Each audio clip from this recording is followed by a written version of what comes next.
here. I really appreciate it. So my name is Grant, and I've been speaking for full-time for about 9 years or so. I've done a lot in the high school and college market. It's kind of how I got started. I was speaking full-time all over the country. Speaking is a lot of fun, and like we get to stand on stages and travel around the country, and people pay us to run our mouths, and it's a great gig. And I assume that's why you're here, right? And so that's what I've been doing for the past several years. And then over the past probably 2 or 3 years, I'd have a lot of people who'd reached out and said, hey, I want to do that too. Like, I want to speak. And so I've had a lot of conversations with people along those lines. And so about a year ago or so, a little over a year ago, we started an online training course called Booked and Paid to Speak, where we teach people about how to find and book speaking engagements, run some different webinars with that. And then we run a podcast called the Speaker Lab Podcast. I don't know, has anybody heard of that or listened to it? Anybody? 2 of you? Good. All right, so we got some work to do.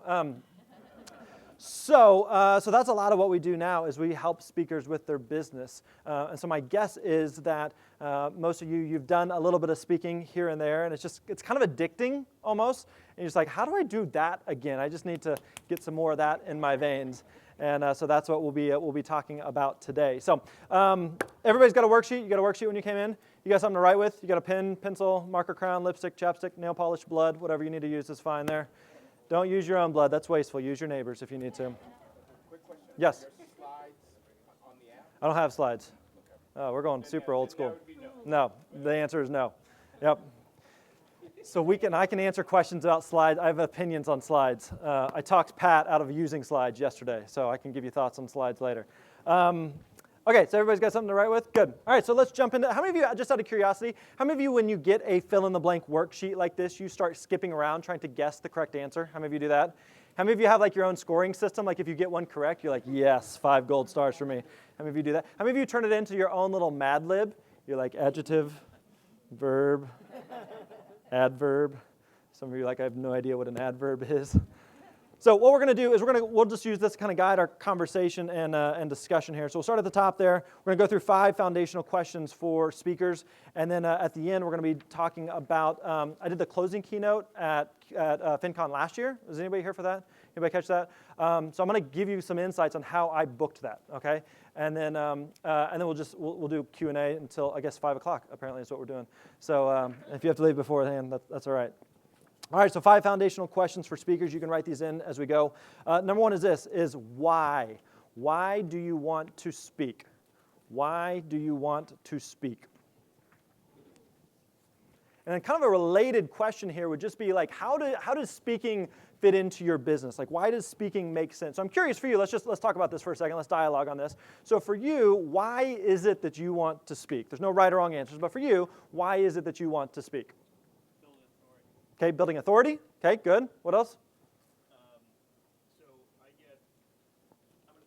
attorney. Okay. And I like providing services to clients. Speaking is a way for me to do that without the strings that come with having an attorney practice. Okay. Help people without having a retainer. So able to help people as an attorney or just any type of service-based business perhaps, able to help people without necessarily having strings attached. Good. I like it. What else? Why do you want to speak? I found that it's the best way that I have to teach people. Okay, best way to teach people. Good. Why else? Selling a book. Okay, selling a book. Love it. Why else? Building your brand. Good. Scares you. Okay, nice. Similarly to that, it's fun.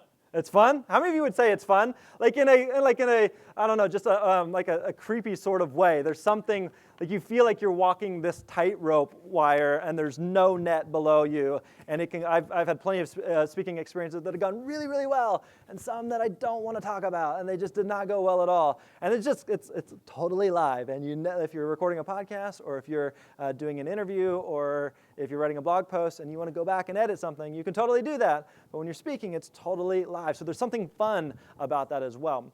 And so what I want to do here is let's kind of talk through, I'm going to give you 4 types of speakers. You guys have kind of touched on this. Because sometimes we think, like when it comes to speaking, it's like this all or nothing type of proposition. I want to show you a couple different ways that you can use speaking in your business. So first one, number 1, is full-time speaker. Full-time speaker. So this is really what I was doing for several years. So I would do anywhere from 60 to 70 events per year, was traveling all over, primarily the US, speaking at conferences and events. So I had a book and I had like some other little things that I did, but it was like such a small percentage of the business. So a high majority of the business just came from speaking. I would go speak, they would pay me to speak, kind of end of transaction. And so that's certainly one model of speaking. And so my guess would be some of you may be interested in that. I want to go speak, I want to get paid for it, and that's the transaction. But let me show you some other ways that you can use speaking as well. Okay, next one, number two. Number two would be more of an authority speaker. Authority speaker. We'll talk about more on that in just a second. Number three would be an entrepreneurial speaker. An entrepreneurial speaker. And we'll touch on that in just a second as well. And then number four would be an online speaker. An online speaker. This is one thing that oftentimes we don't necessarily think about as a way of speaking is we think of speaking and we think of this type of setting, live, in-person type of environments. So whether that's a keynote or a workshop or a breakout or an emceeing event, some type of live setting. But my guess is that all of us are doing some type of online speaking, whether that be you're doing podcast interviews, you're hosting your own podcast, you're doing a webinar, you're doing Facebook Live, you're doing interviews, you're doing videos, you're doing trainings, you're doing some type of speaking. It's just in an online format, so we don't associate that with being speaking. So how many of you are doing some type of online speaking currently? Okay, a good amount of us, okay? So again, these are just certain like different categories of ways that you can use speaking, and we're going to flesh these out a little bit more here in a second here. So let's keep moving on here. Number two. Number two is how will you generate revenue from speaking? How will you generate revenue from speaking? This is a really important question that a lot of speakers we don't think about. We think, I spoke once or twice, it was a lot of fun, people seem to like it, and I want to do more of it, and that's all I've thought through. That's about as far as I got.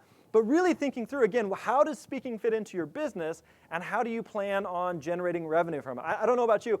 I don't run a nonprofit. I like to eat and live indoors. Those things are important to me. So therefore, if I'm going to speak, if I'm going to do anything related to my business that's involving my time, I need to get some type of return on that. So being really thinking through of how does speaking fit into my business, and how will I actually generate revenue from it?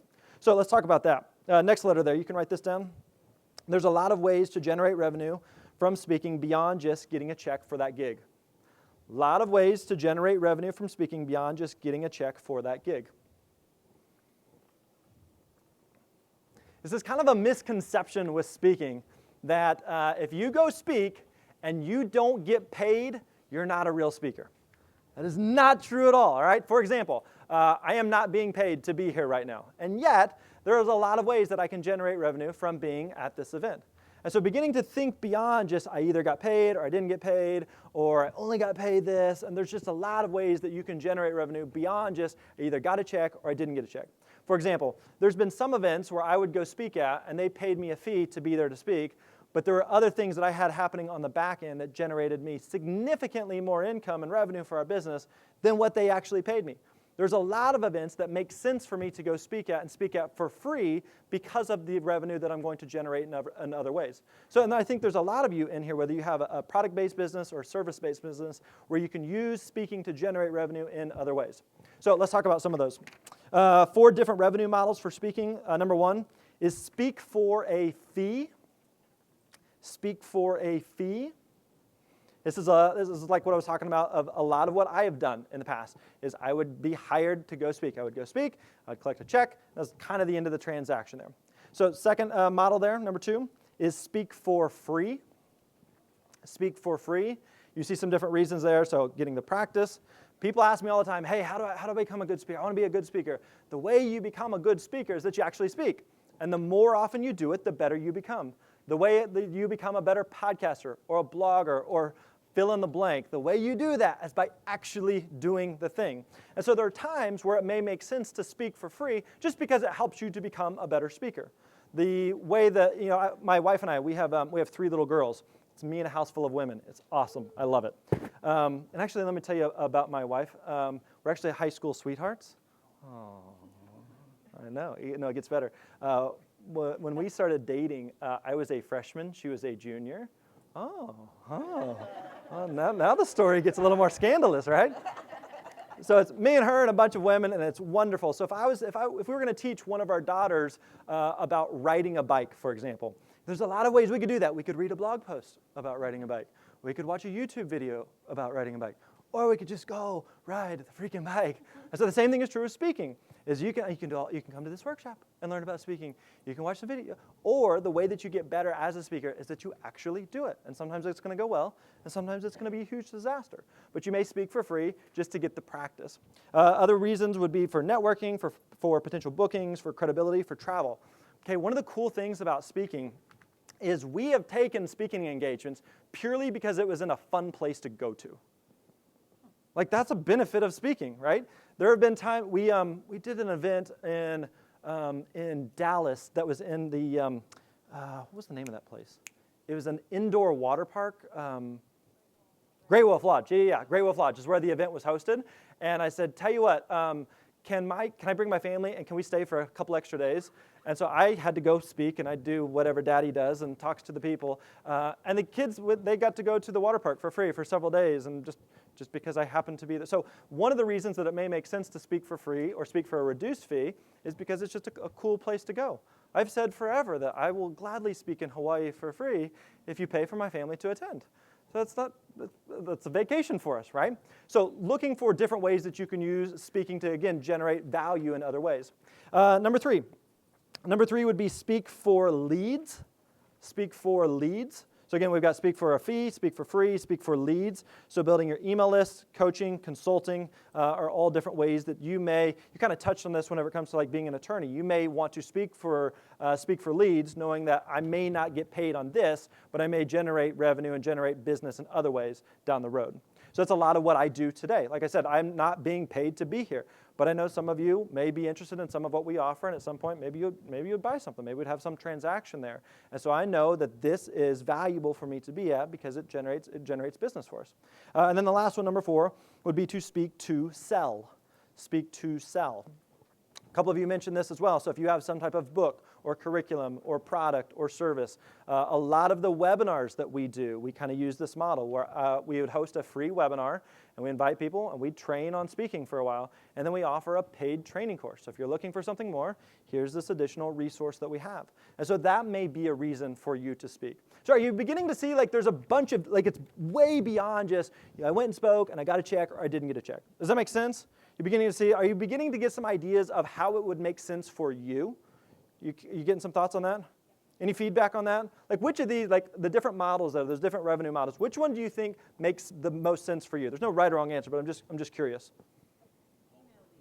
Okay, for email leads, what else? Yeah.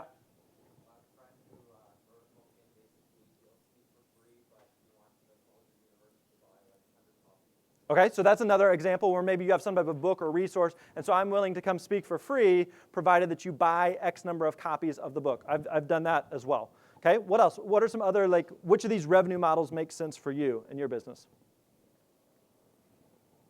Yeah. I speak about the human side of money, financial planning, and I always get 1 or 2 clients out of it. Cool, excellent. So picking up like financial planning clients. What else? Actually, I have a general question, but a good question for you on these here. How do you kind of determine in your experience which one you'll pick, which one strategy? It sounds like you've used different ones. Great question. Okay, so question is how do you pick which one of these makes sense? How many of you would say, Grant, as you're going through these, can I do all of them? Like, is that enough? How many of you would say like there's more than one that appeal to you? Okay, and that's fine. That's totally fine, by all means. So part of the point here is to help you recognize there's a lot of ways to use speaking in the business. So I don't think it necessarily has to be you can only use this one. I use all of these right now in our business. So it doesn't necessarily have to be, this one at the expense of that one. Does that make sense? Okay, let's keep moving on here. Number three, next third question to think through here is number 3, what do you speak about? What do you speak about? Underneath that, you can write this down. If you think you can speak about anything, you really can speak about nothing. If you think you can speak about anything, you really can speak about nothing. Now, this is whenever I'm talking with speakers, I always ask, so what do you speak about? And one of the worst things that a speaker can say is like, I can speak about anything. Or if a decision maker, if a client were to ask you, what do you speak about? And your response is, what do you want me to speak about? That's the wrong answer. You do not want to give that answer. If you start rattling off, like, well, I speak about personal finance and investing and retirement and credit cards and couponing and parenting and travel and sports, and you're just like, no, you don't. Like, you can't do all of those things and be decent at any one of them. So one of the things you have to do as a speaker is be really, really clear about this is what I speak about. There's other things that I could speak about, and sometimes it's the same thing like if you're doing a blog or a podcast, and if I focus on this, then that means I don't get to talk about these other things. Yeah, you're kind of making a trade-off there. That's okay. Like, it's just a business decision that this is what I'm going to be about. So the more narrow and the more focused you are on that, the more likely it is you're going to get speaking engagements, because you feel like you are this person that, like, you are the go-to person on this. If I was someone that if I needed brain surgery, I'm going to go to like someone who, like, that's what they do. Like, they are a brain surgeon. I don't go to like my primary physician and be like, hey, I need some stuff done up here. Do you do that? He's like, yeah, I did it one time on a melon. I should be able to nail it on you. Like, no, like, I need, like, you know what you're doing, right? The same thing is true whenever it comes to speaking. I don't want to hire someone that's just like, yeah, I spoke about that one time. I guess I could probably do that. No, like, this is what I talk about. I am the go-to person on this. So be thinking about, for you, what is it that you speak about?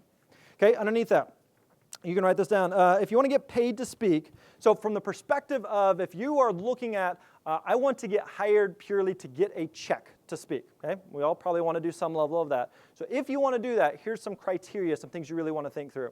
Okay, number one there is you want to provide a solution to a need that event planners or organizations already have. Provide a solution to a need that event planners or organizations already have. Let me give you the second one, and then we'll kind of connect the dots here. Number two is to be something the client cares about, not a topic you think they should care about. Be something the client cares about, not a topic you think that they should care about. Okay, let me give you an example here. So I had a student who reached out to us and said, hey, I want to do some speaking. So I asked some of these initial questions of what is it that you want to speak about, and then who is it that you want to speak to. And he said, I want to speak to churches about weight loss. I was like, okay. He'd experienced, like, he'd lost like over 100 pounds or some crazy story, and he said, I'm involved in my church, and so I think this is a natural environment for me to speak. I said, well, I don't know that that's going to work. And he said, well, don't most churches, like, don't most pastors, don't they care about the health of their people? Well, absolutely they do. But it's not necessarily something that's important enough that they're willing to hire a speaker for, or that they're willing to pay for a speaker. So again, it has to be something that matters to the client, and it doesn't necessarily matter if you think it should be important to the client. Like, if you're trying to convince them, no, like, come on, weight loss and health for your people, like, that's really important. And it is important, but it's not important enough that they're willing to pay for it. Does that make sense? So you're trying to find what are some organizers, decision makers, clients, conferences that are looking for something that you already offer versus you trying to convince them of something that you want them to need. Do you see the difference? Okay? So that's, like, especially, again, primarily if you want to get paid, you have to start framing your topic around that. And so one thing that you can do is that you can do kind of a Trojan horse method, okay? I'll give you an example. Several years ago, I was speaking on I was speaking at a lot of high schools, and I was wanting to start doing some speaking to high schools about personal finance. And I was having such a difficult time getting principals to book me to speak about personal finance. I was like, what the heck? Like, if you were to interview and survey 100 principals, all 100 of them would say that personal finance is really important to teach their students about, right? Like, we would agree with that. But for whatever reason, it wasn't important enough that they were willing to pay for it. So then it's a matter of figuring out, well, what are they paying for? What are the things that are hot button issues to them? And so one of the hot button issues that we kept finding was helping their students prepare for life after high school.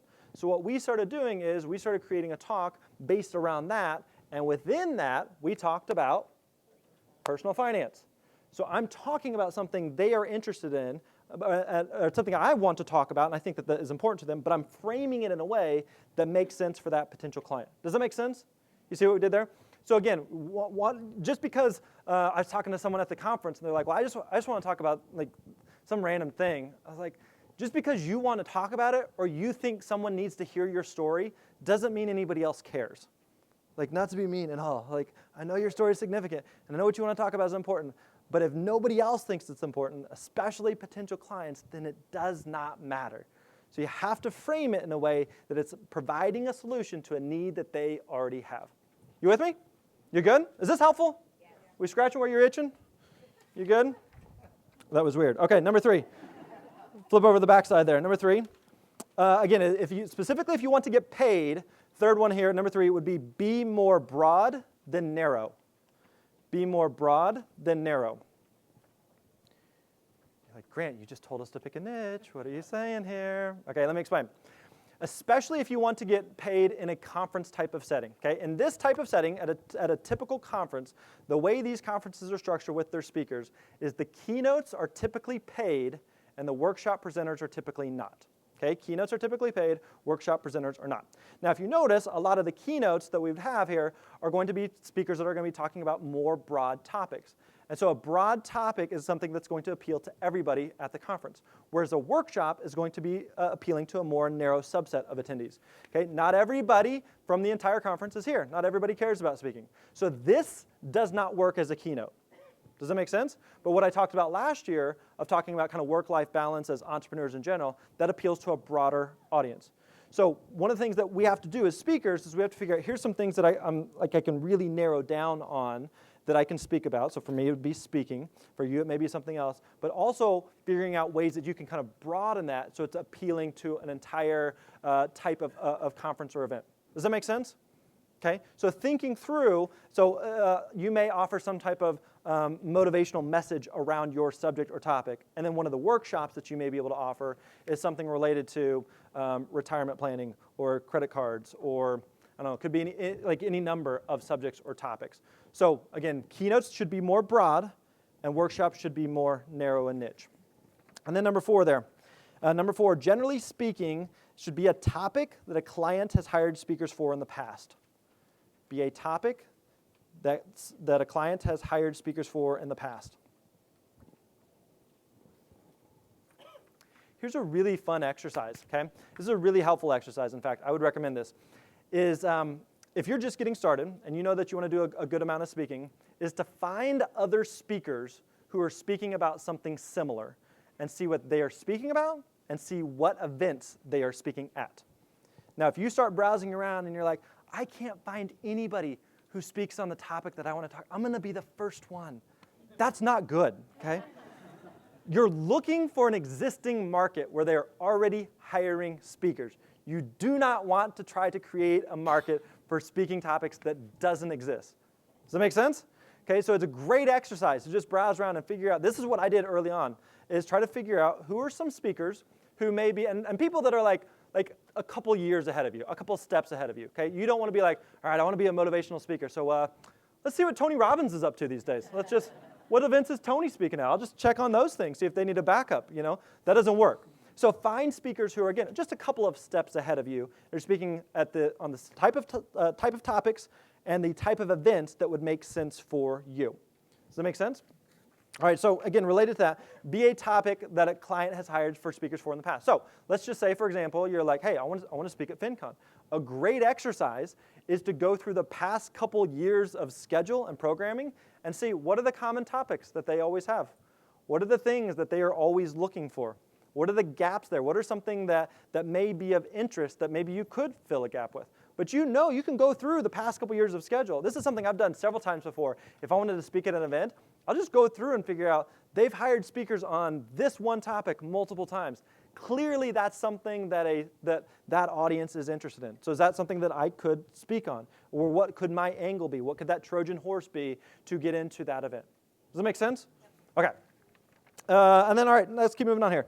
2 types of talk formats is in terms of what it is that you speak about. You have offline, and number 2 would be online. So offline and online.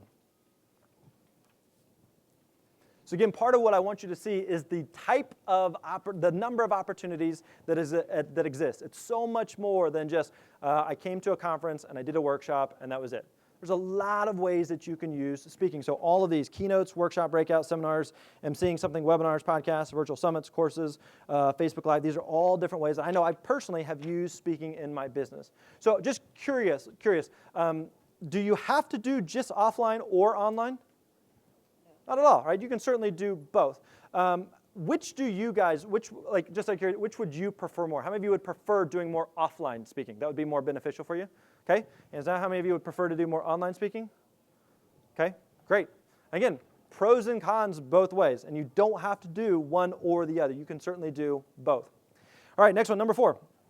All right, so we've talked about why you speak, the different type of revenue models that exist, what you speak about. Number 4 is who. Who do you want to speak to? Who do you speak to? Underneath that, you can't speak to everyone.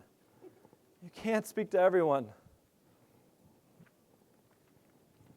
Now, coming all the way back to the why question, all the way back to the why question. Why is it that you want to speak? For a lot of us, we want to speak because we just genuinely want to help people, right?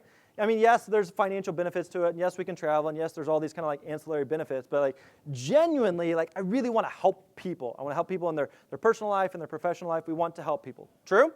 And so when we're coming from that place of I just want to help people, oftentimes we think really, really broad, and we think I just want to help everybody.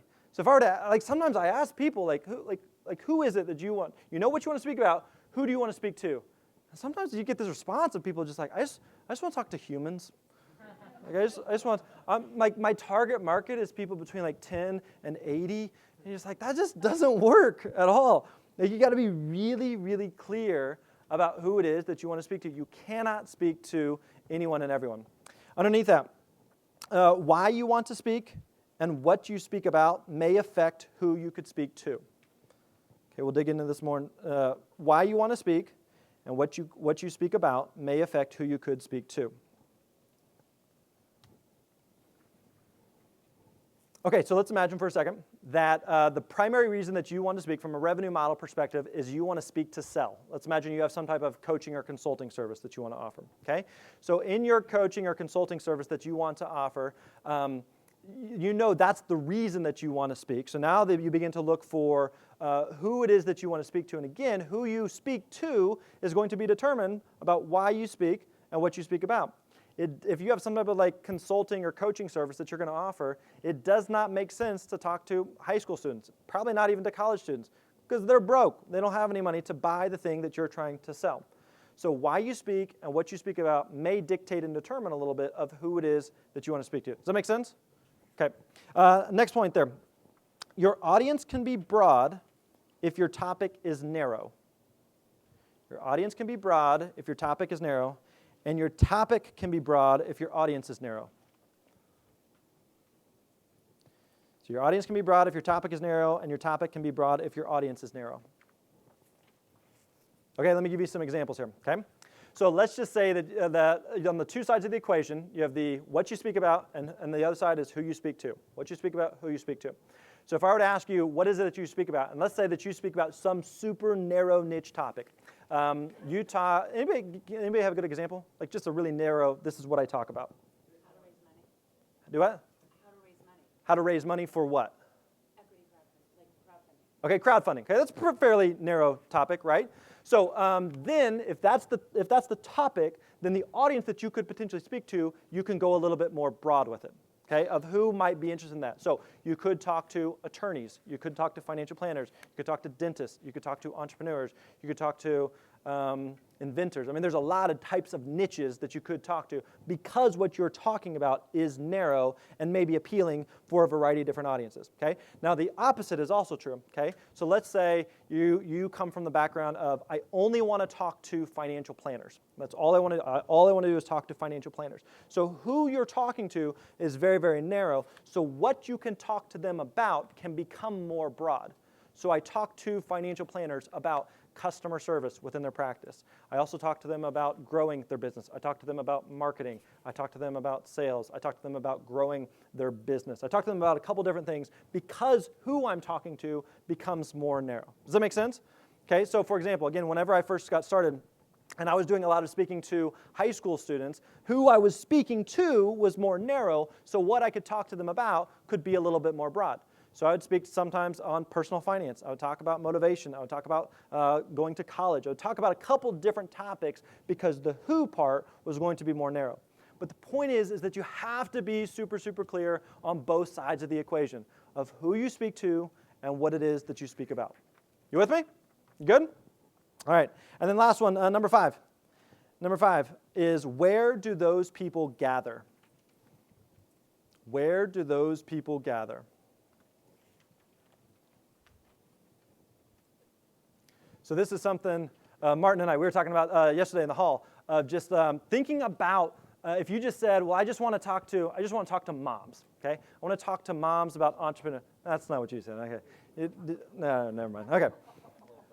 So we're just playing this out, fictional, okay. So if you just said, like, I just want to talk to moms, then my next question is always going to be, like, where would those people gather? Like, what events would they attend? What organizations are they a part of? What groups would they be a part of? Because you want to try to find existing events that you could potentially speak at. So just because you would say, like, I want to speak to, my target market is speaking to people that are in their 30s and 40s who are thinking about retirement. That's great. How would you categorize those people? Like, what are they a part of? What events would they attend? What conferences are they going to? What associations are you? Because you're trying to figure out, where do those people meet that I could potentially speak at? So just thinking like, well, I just want to talk to 20-year-olds about dog training. That's great that that's what you want to talk about, but that doesn't necessarily mean there's opportunities that exist around that. So you're kind of just reverse engineering and figuring out, who do I want to speak to, what do I want to talk about, and what are the opportunities that exist around those audiences and around those topics. So that's what you're trying to look for at this point. Underneath that, the best places to start are conferences and association events. Best places to start are conferences and association events. And here's why. Because they are already planning on hiring speakers. You do not need to try to convince PT to hire speakers next year. He's going to, either way. The same thing is true with any number of conferences and association events. They're already planning on hiring speakers. It is much more difficult to convince an organization or a group to book you if they've never booked a speaker and if they're not looking for a speaker. Versus with conferences, conventions, associations, events, they need speakers. You are providing a solution to a need that they already have. Does that make sense? All right, so that's what we're trying to do at this point, is we're trying to figure out why I want to speak, what I want to speak about, who I want to speak to, and what are the existing opportunities that exist around those subjects or topics. What are the things, what are the places that audiences gather around that topic? Underneath that, how you actually find these, Google. Google works really, really well for this. So Google, like an audience keyword plus conference, convention, association, event, club, group. So here's what I would do. Is I would, let's say you wanted to speak to financial planners. I would go on Google and I would look up financial planner conference, financial planner convention, financial planner group, financial planner association, financial planner. I'd look up other variations, financial advisor, financial, like any other. I'm just trying to figure out what are the existing events that happen around this subject or topic. I'm trying to figure out, where do these people gather? And again, if you're looking and you're like, I can't find anything, that's not a good thing. So you're trying to find existing events and topics. Now I'll tell you, when you do this exercise, there's a ridiculous number of events on all types of niches. We had one of our students who emailed me recently, who's a veterinarian up in New England, and she emailed me and said, I just got booked from one of my first events. I'm being paid $5,000 to speak at a pet sitting conference. I'm not making that up. $5,000 to speak at a pet. I didn't even know that was a thing, but she's getting paid way too well to speak at something like that. Is a pet sitting conference? Are you serious? It's crazy. That's a thing, all right?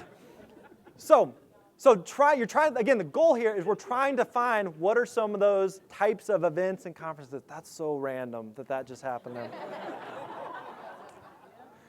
Okay, last one underneath that. Start on a local or state level with groups looking for a quote-unquote value speaker. Value speaker, and I'll explain what I mean by that.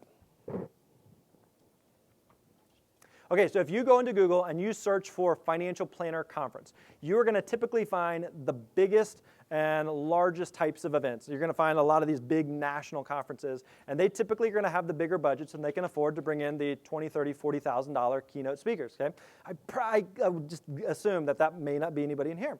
So what we're going to do then is you can add some like states on that. And so I live in Nashville, so I would look Tennessee Financial Advisor Conference, Tennessee Financial Planner Convention. And I'm trying to find local conferences. I would look this up by Nashville. I would look up states that are within a driving distance. This is how I built my whole business in the beginning, was finding states that were in a close driving distance that I could go to and speak at. And here's why. Is because those big conferences and events, when they have $20,000, $30,000, $40,000 to spend on speakers, they can afford to fly in people and spend big bucks. But for a lot of state-level conferences, a lot of regional, local-level conferences, they don't have huge budgets.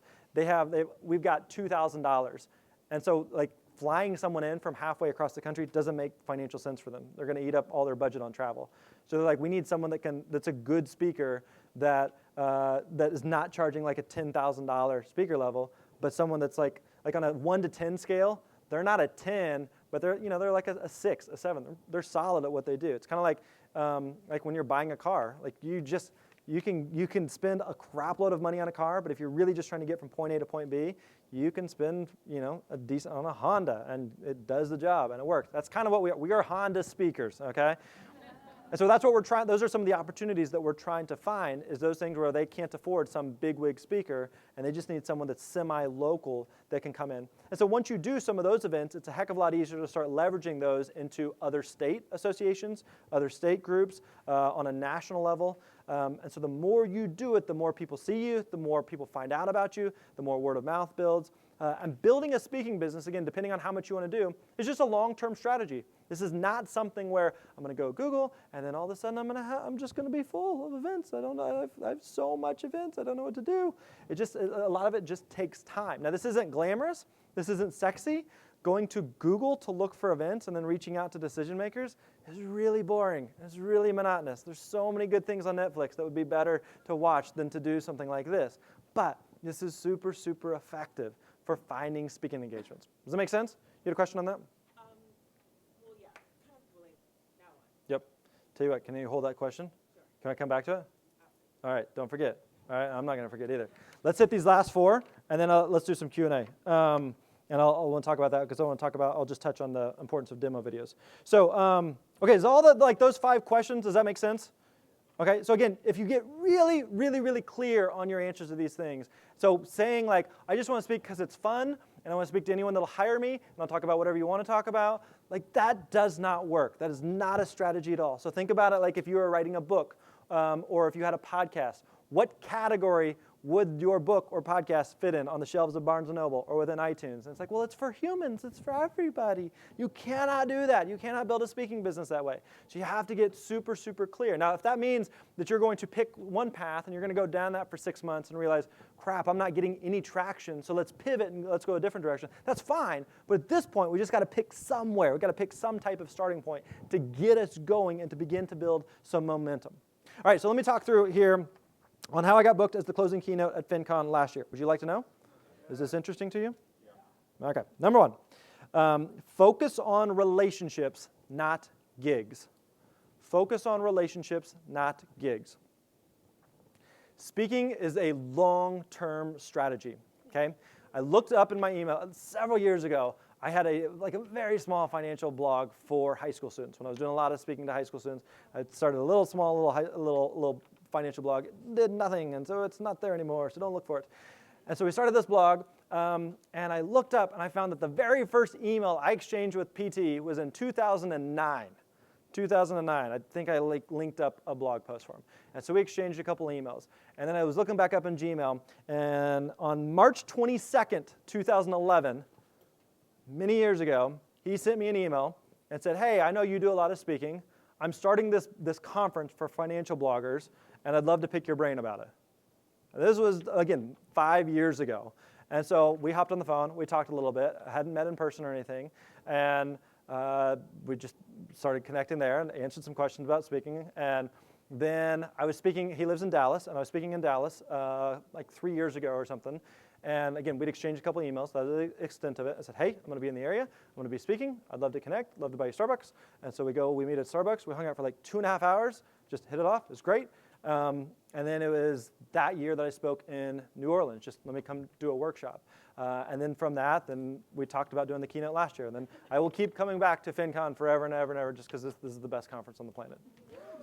Don't tell anybody else. Okay. But again, the point of the story here is to focus on relationships, not gigs. Focus on relationships, not gigs. Whenever I first got started speaking, there would be some client, like potential clients that I would reach out to, and I'd email and I'd contact, and they'd be like, well, we already booked a speaker, or it's between you and someone else, and we picked the other person, and I would be so ticked off. Like, why did they pick that speaker? It's like, me, I'm a good speaker. But here's what's great about conferences, is they happen every year. And I'll just, like, spoiler alert, FinCon's going to happen next year. And they're going to be looking for speakers. And the year after that, they're going to probably have it again. And as long as, like, we don't screw this thing up, they're going to keep having FinCon. Okay, so keep paying money and showing up here. This is a great conference. So knowing that, having this long-term perspective that if you didn't get to speak this year, that's okay. It's not the end of the world, because they're going to do it again next year. And the year after that. And so I remember, again, like when I first would not get booked for something, I'd be so annoyed. But then I remembered, hey, let's just follow up with them. Let's continue to build that relationship. And there were some clients, it took them like 4, 5, 6 years. And then eventually they booked me. Why? Because I was focused on the relationship, not the gig. So I've told PT numerous times, like, hey, I'll speak any year you want to have me. But no obligation, no pressure. If you want to have me speak, great. Because I want to build the relationship, not just focus on the gig. So focus on relationships, not gigs. The second thing, number 2, is to show up consistently over the long term. Show up consistently over the long term. One of the best things you can do to get to speak at FinCon is to do what you're doing now, to show up at FinCon. So I can tell you now that PT and most conference planners are going to be a lot more likely to hire speakers from within their crowd or tribe who have attended the event. Like the PT wouldn't have hired me to do the keynote had I not come and done a workshop the year before. Just because we came, we built a relationship, we got to see it, got to connect with him, got to kind of get the vibe of it. So it's a heck of a lot simpler for him to decide to hire me because we just showed up. So showing up and being on the radar is really, really important. The other thing I would say, number 3, is to provide topic ideas. Provide topic ideas. So again, like we talked about, when I first started talking to PT, I didn't go to him and say, hey, you should have me do a keynote sometime. Oh, that could be interesting. What would you speak about? I don't know. You got any ideas? Like, then I'm putting the burden on him to come up with something. So I really took the time to think through, like, if I was going to do a keynote, what would it be about? And so whenever I went to him and kind of floated out this idea, it's because I had a relationship, because I was showing up, because I was being around, and I had some specific things. Hey, I think I could do this. Here's an angle. I think this would work well here. Here's what we could do. Here's how it would help your crowd. Like, it would just put some thought into it of here's why this would work instead of I just want to speak at your event. I don't even care what I speak. I just want to speak at your event. No, like have some ideas of this. It's kind of like the thing of like trying to, like if you're out with some friends and you're trying to decide on a restaurant, like at some point you just want someone like, I don't want to have to think about it. Yesterday was my birthday. Fun fact. No, you're late. You're late. It doesn't count now. Okay. So last night we went out with my wife and I went out with some friends, and they're like, well, where do you want to go? Wherever you want to go. I was like, I don't want to have to think about it. It's my birthday. You come up with things, then I'll decide if I want to do them. All right? And I didn't say it like that. But that's the way it is with speaking. Don't put the burden on them to come up with something. Like, here's some different options on the menu, and you decide which one of these makes sense, if any of them make sense. So provide topic ideas. And then last one, number 4. Number 4, a killer talk. A killer talk is your best form of marketing. A killer talk is your best form of marketing. Okay, when it comes to like marketing in general, marketing is telling people what to think about you until you show up and actually do the thing that you said you were going to do. So if I'm really, really good at getting speaking gigs, but I suck as a speaker, it's really hard to build a business that way. So my best marketing is just showing up and killing it. So 2 years ago in New Orleans, I came and I did a free workshop. I paid my own travel. And so on paper, I lost money by coming to that event. It just didn't make any sense to be there. So I did a free workshop on speaking, but it got great feedback. Was anybody in that one by chance? Okay, a couple of you may have been there. And so as a result of that, some people would post on Facebook or they'd comment to PT like, hey, Grant's workshop was the best workshop I attended.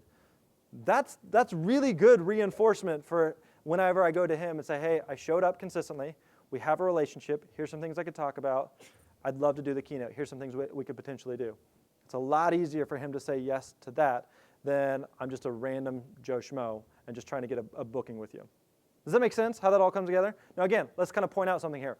There's a lot of steps to that. It's a long-term process. That's really built upon relationships. So none of it is just this like, and again, this is a different type of event versus some events. I'd use Google, I'd find a client, I'd send them an email, and they may book me on that. And sometimes that happens.